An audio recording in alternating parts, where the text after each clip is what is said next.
कहानी की शुरुआत एक गहरे और रहस्यमयी जंगल से होती है। एक आदमी तेजी से पेड़ों के बीच से रास्ता निकालने की कोशिश करता दिखता है, जैसे किसी अनजाने खतरे से बच रहा हो। उसकी सांसें भारी हैं और चेहरा पसीने से तरबतर है। सूरज ढल चुका है और हर ओर घना अंधेरा छा गया है। अचानक उसे एक वीरान जगह मिलती है, जहां एक पुरानी चट्टान पर लिखा दिखाई देता है, यहां से आगे लौटना मुमकिन नहीं। पास ही किसी अजीब प्राणी की सूखी हड्डियां बिखरी पड़ी होती हैं। इसे देखकर उसका दिल जोर जोर से धड़कने लगता है। डर के मारे वह पेड़ पर चढ़ जाता है, क्योंकि नीचे कहीं भी सुरक्षित जगह नहीं दिखती। लेकिन अचानक उसका पैर फिसलता है और वह ऊंचाई से नीचे गिर जाता है। गिरते समय उसकी जोरदार चीख गूंज उठती है और उसे ऐसा लगता है मानो किसी रहस्यमयी परछाई ने उसे पकड़ लिया हो। लेकिन उस चेहरे की झलक साफ नहीं मिलती। इसके बाद दृश्य बदलता है। 6 दिन बीत जाने के बाद शहर की चहल पहल के बीच एक युवती मीना दिखाई देती है। अकेली रहने वाली मीना की जिंदगी का सबसे अहम सहारा उसकी छोटी बहन थी। जीवनयापन के लिए वह एक पालतू जानवरों की दुकान पर नौकरी करती थी। एक दिन दुकान के मालिक ने उसे कहा कि एक तोते को चिड़ियाघर पहुंचा देना है। मीना ने सोचा कि अगली सुबह ले जाएगी, इसलिए उस तोते को अपने घर ले आई। रात उसने उस अजनबी परिंदे के साथ गुजारी और सुबह होते ही उसे लेकर चिड़ियाघर के लिए निकल पड़ी। रास्ते में मीना से एक गलती हो जाती है। वह गलत मोड़ ले लेती है और अनजाने में उसी रहस्यमयी जंगल में पहुंच जाती है, जहां कुछ समय पहले एक आदमी गुम हो गया था। वह समझ ही नहीं पाती कि सफर कब और कैसे बदल गया। जब उसकी कार आगे जाकर रुक जाती है, तो वह बाहर निकलती है, क्योंकि रास्ता बंद हो चुका होता है। मीना को उम्मीद रहती है कि आसपास कोई तो मिलेगा जो मदद कर सके। पिंजरा हाथ में थामे हुए वह धीरे धीरे पेड़ों के बीच कदम बढ़ाने लगती है।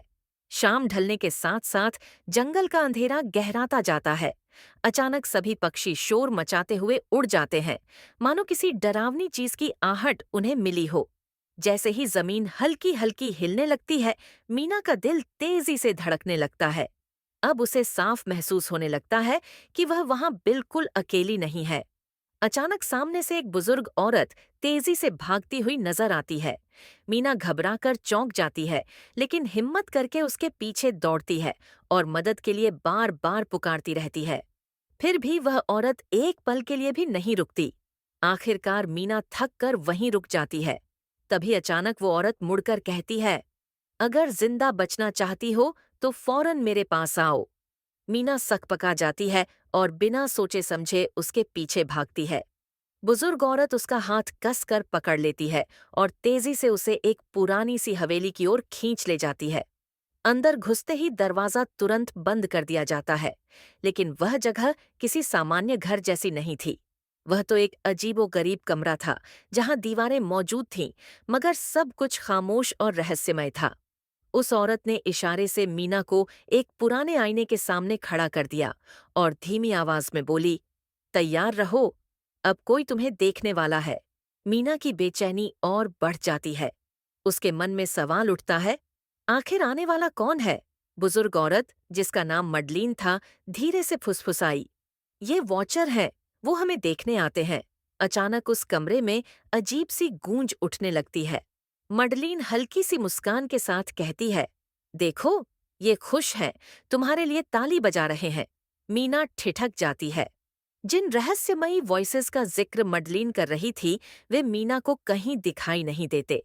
मीना वहां ज्यादा देर रुकना नहीं चाहती। वह बाहर निकलने और किसी तरह इस जंगल से बाहर जाने का रास्ता ढूंढने की कोशिश करती है, लेकिन मडलीन गहरी और सख्त आवाज में रोक देती है, ये तुम्हारी भूल होगी। इस जंगल से बाहर निकलने का कोई रास्ता नहीं। चेतावनी को अनसुना कर मीना अपने तोते को साथ लेकर अकेली ही निकल पड़ती है। रास्ते में उसे फिर वही डरावना चिन्ह दिखाई देता है, वापसी का रास्ता नहीं। उसकी धड़कन तेज हो जाती है। फिर भी वह सूरज की दिशा में कदम बढ़ाती है, जैसे पहले वाला लड़का करता हुआ गया था। लेकिन जितनी दूर बढ़ती है, उतना ही जंगल और गहराता जाता है। अचानक उसके पैरों के नीचे की जमीन कांपने लगती है। मीना घबराकर वापस दौड़ पड़ती है और फिर उसी पुराने घर लौट आती है। थककर हार मान चुकी मीना बस चुपचाप बैठ जाती है। मडलीन हल्की मुस्कान के साथ कहती है, तुम अकेली नहीं हो, हम सब ने यही कोशिश की थी। धीरे धीरे मडलीन अपना सच बताती है। हम सब भी तुम्हारी तरह यहाँ भटक कर आए थे और तब से यहीं फंसे हुए हैं। इस जंगल से बाहर निकलना नामुमकिन है। फिर वह समझाती है, ये जंगल इंसानी आत्माओं को खींचता है, ऐसी चीजें दिखाता है जो असल में होती ही नहीं। ये तुम्हारे मन से खेलता है और धीरे धीरे पागल बना सकता है। अगर तुम इन संकेतों को अनदेखा करोगी तो वापस लौटना नामुमकिन हो जाएगा। इन्हें हमेशा मानना पड़ेगा। मीना हैरान होकर पूछती है, लेकिन आखिर ये जगह बनाई किसने? मडलीन धीरे से कहती है, एक प्रोफेसर था, उसी ने ये जगह तैयार की थी, लेकिन अब वो कहीं नहीं है। रात गहराती है और सब फिर से उस रहस्यमयी घर लौट आते हैं। जैसे हर रात होता था, इस बार भी वॉचर्स यानी देखने वाले आने वाले थे। इस बार एक लड़की किरा उनके सामने नाचती है और हंसते हुए कहती है, मुझे ये सब बहुत अच्छा लगता है। हर रात उनका आना जरूरी नहीं था, लेकिन हर बार जंगल से किसी न किसी शिकार का पहुंचना अनिवार्य था। अगली सुबह किरा और मीना खाने की तलाश में जंगल की ओर निकलती है। चलते चलते मीना पूछ बैठती है, ये वॉचर्स हमसे आखिर चाहते क्या हैं? किरा जवाब देती है, मडलीन का कहना है कि वो बस हमें देखते हैं, हमारी हर हरकत पर नजर रखते हैं, लेकिन अगर हम उन्हें देख लें तो हमारा दिमाग ये सब सहन नहीं कर पाएगा। फिर धीमे स्वर में किरा जोड़ती है, हम यहाँ महीनों से कैद हैं। मेरा पति रास्ता खोजने गया था और मुझे अब भी विश्वास है कि वो लौट कर आएगा। लेकिन सच सामने आता है, किरा का पति वही इंसान था जिसे शुरुआत में जंगल ने निगल लिया था। मडलीन मीना को 3 कठोर नियम समझाती है। रात में दरवाजा कभी मत खोलना, आईने की तरफ पीठ मत करना, दिन में अंधेरे गड्ढों के पास मत जाना, और जोड़ती है, यहीं जिंदा रहने का तरीका है। लेकिन उस रात मीना की जिज्ञासा और बढ़ जाती है। वह उन अनदेखे वॉचर के बारे में और जानना चाहती है। वह खामोशी से कांच के पीछे कान लगाकर सुनने की कोशिश करती है, मगर कुछ सुनाई नहीं देता। फिर हिम्मत करके आईने की तरफ से पीठ मोड़ लेती है, और तभी अचानक कांच के उस पार खड़े साए भड़क उठते हैं। वो शीशे पर जोर जोर से प्रहार करने लगते हैं और उसमें दरारें पड़ जाती हैं। हल्ला सुनकर मडलीन दौड़ आती है और चीखते हुए कहती है, शीशे की तरफ मुड़ जाओ, तभी वो शांत होंगे। मीना जैसे ही मुड़ती है, सब कुछ धीरे धीरे थम जाता है। रात किसी तरह कट जाती है। सुबह होते ही मीना डैनियल के साथ शिकार पर निकलती है, लेकिन अब उसके मन में बस एक ही बात थी, वो यहाँ से किसी भी हाल में निकलना चाहती है। रास्ते में मीना पूछती है, क्या तुमने कभी उन्हें देखा है? डैनियल सिर हिलाकर इनकार कर देता है। मीना बुदबुदाती है, मुझे लगता है ये सब मडलीन की बनाई हुई कहानियां हैं, शायद वो हमें यहीं रोकना चाहती है।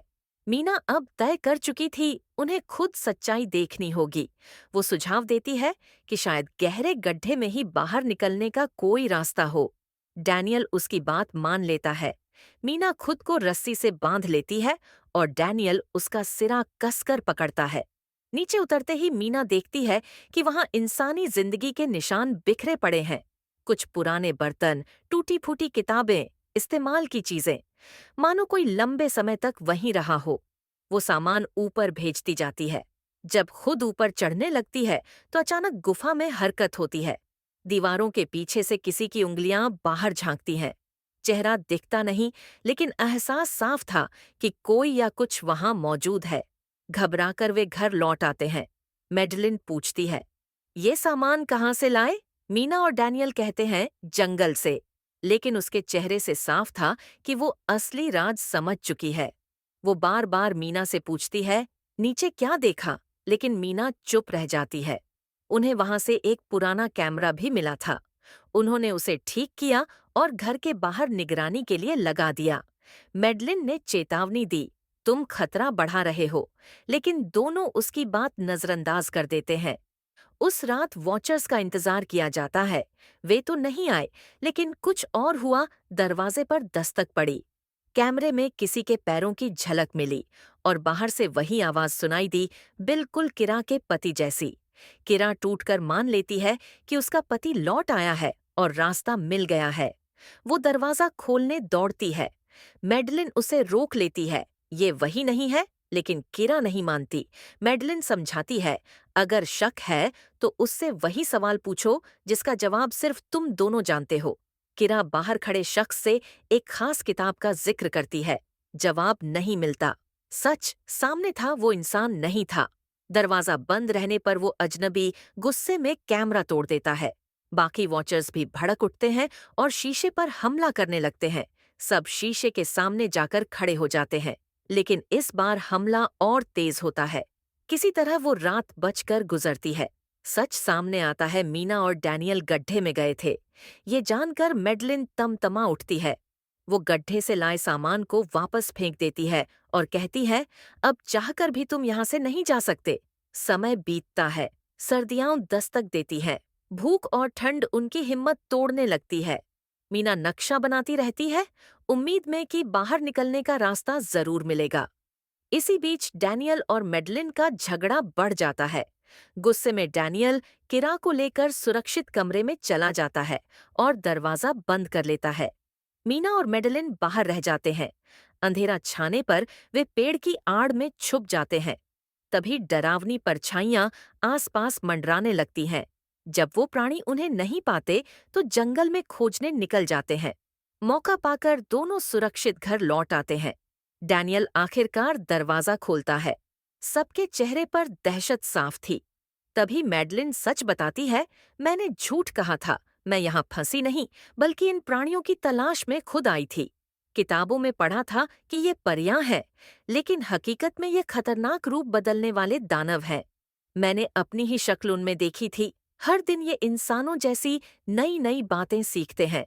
अचानक दरवाजे पर फिर दस्तक होती है। बाहर से आवाजें आती हैं। वे अंदर घुसना चाहते थे। दरवाजा बंद था, लेकिन उनकी ताकत इतनी थी कि कोई भी रुकावट तोड़ सकते थे। डैनियल फौरन दरवाजा कसकर बंद करता है। बंकर में सब हैरान रह जाते हैं। वहां बहुत सारा खाना, टेक्नोलॉजी, टीवी और सामान मौजूद था। मीना कंप्यूटर ऑन करती है। फाइलें खुलती हैं। ये जगह डॉ मार्टन ने बनाई थी।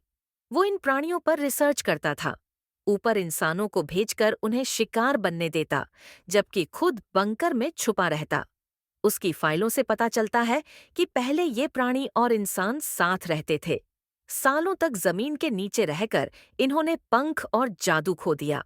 मार्टन ने एक ऐसी परी देखी थी जो रोशनी में भी बाहर आ सकती थी। वो उसे यहाँ लाया, लेकिन दोनों में मतभेद हो गए। आखिरी वीडियो में मार्टन स्वीकार करता है कि उससे गलती हुई। वो कहता है, शाम को पक्षियों की दिशा में दौड़ोगे तो जंगल से निकल सकते हो। अगर बच गए तो मेरी रिसर्च नष्ट कर देना। अगली सुबह सब बाहर निकलते हैं। जंगल तबाह हो चुका था।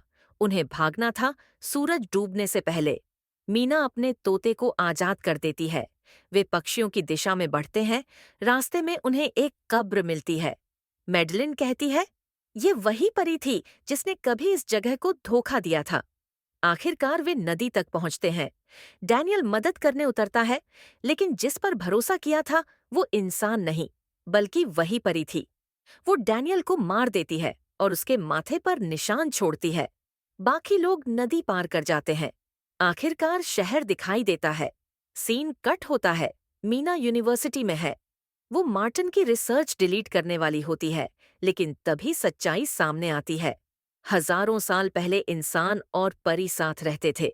उनकी संतानों को हाईमास कहा जाता था। उसे पता चलता है कि मैडलिन असल में मार्टिन की पत्नी थी। असल में उसकी मौत हो चुकी थी, लेकिन मार्टिन ने एक परी से उसकी शक्ल बनवा ली थी। मीना को समझ आता है मडलीन वही परी थी, और जैसे ही ये राज खुलता है, मडलीन के पंख लौट आते हैं। वो उड़कर चली जाती है। अंतिम दृश्य में मीना अपनी बहन के साथ है। वो कहती है, मुझे लगता है वो परी अब भी मुझे खोज रही है। उसकी बहन मुस्कुराकर कहती है, डर मत, अब सब ठीक है।